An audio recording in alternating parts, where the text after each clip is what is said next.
Welcome to the Gay Motivation Podcast. I'm Alexander Paul Burton, and today we're talking about resilience and the Q factor. Let me start with something simple. Most gay men I know aren't tired because they're weak. They're tired because they are resisting noise all day long. Noise from comparison. Noise from subtle prejudice. Noise from always being slightly on guard, even when nothing is openly hostile. In my own writing, I describe this as living in a high entropy state. That is, too much input, too little recovery. And for years, we've been told that the goal that we're seeking is survival. It is endurance. It is getting through. But survival is a low bar.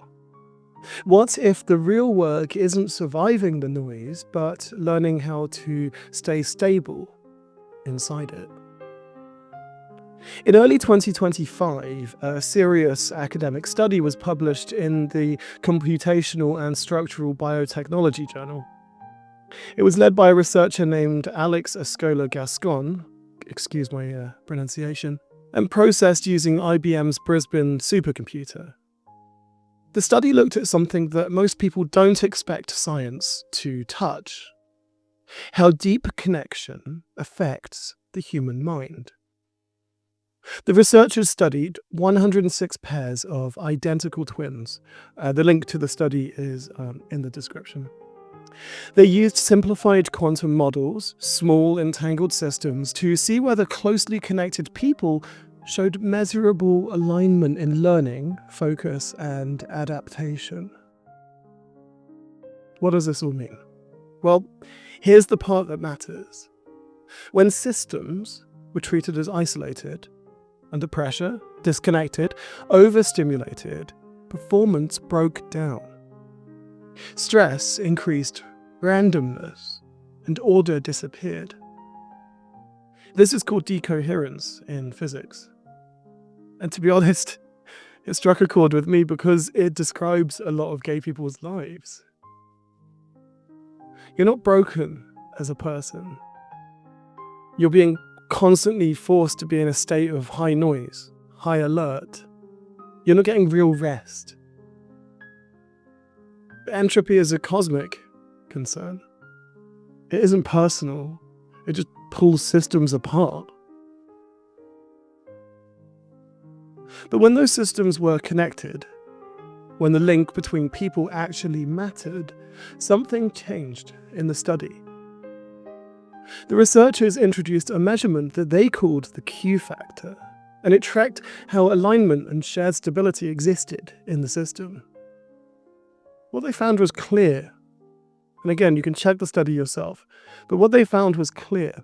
Connection led to more order, more predictability, better performance. And there was an over 25% improvement in learning and adaptability when connection was present. A quick side note, I still have a bad throat after a cold a month ago, or a flu. But that 25% improvement is significant. But what does this mean in plain language? Well, it means we're not operating alone. Basically what it means. And our brains work better when they're connected to each other than when we talk to each other, when we build connections. But this supports something that gay men already know in their bones. Your resilience isn't just shared, personal, it's shared.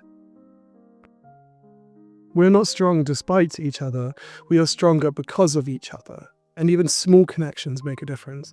I'm not saying go out onto the streets and start campaigning. What I'm saying is even small connections between each other matters.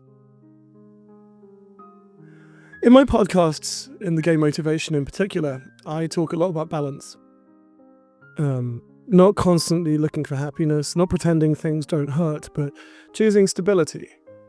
Think of it as a middle state, not chaos, not the collapse of the waveform.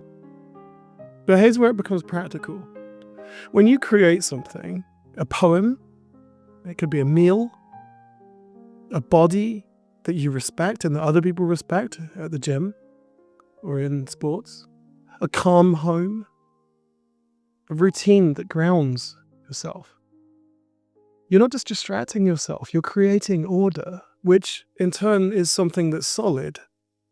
And solid things hold shape. They hold shape. And because we're connected emotionally, socially, culturally, that act doesn't stop with a single person. It spreads. It spreads, and it turns sadness into something real to make it easier for someone else to steady themselves. You're not just ignoring it. It's not just poetic, it's a practical thing. It's practically useful and beneficial to turn sadness into something, to create order and beauty. So here's something you can put into practice. It's the challenge for you. I call it the 45-minute crossover, and it comes from the study. 45 minutes a day where you can step out of the noise. Don't look at your phone. Get off Instagram. Stop comparing yourself. Stop looking at posts. Stop posting. Ignore the background tension. Focus on something constructive instead. Movement, creation, cleaning, clean the apartment, training, writing. Not perfection, just presence in the moment. I hate self-help, and this isn't supposed to be that. This podcast is not self-help. This is about maintenance. It's about recognizing the small things around you. Because every time you choose beauty over chaos, you're not just improving your mood. You're strengthening the whole network. You're honoring connection, organizing your inner world, and doing quiet work that keeps the community steady. This is backed by science. You can check the study below. You're not waiting to be saved. You're not merely surviving history. You're shaping it. You're not just a silent observer moving through this world. Every small deliberate act of goodness is a choice, and that choice turns noise into something that holds. This was a brief podcast. My voice hurts, so I can't speak too much. You can check out the study below. The main point, really, and the summary of this whole podcast, is to create connection. And it doesn't mean going out onto the streets screaming loudly at protests. It means creating connection online, but not in a way where you're just comparing or liking on, when you want to get through the noise. So spend time meditating, spend time thinking about other people, observing the world in your own way, and create those small deliberate acts that create goodness. You can shape stuff around you. It's not that revolutionary, and it is backed by science.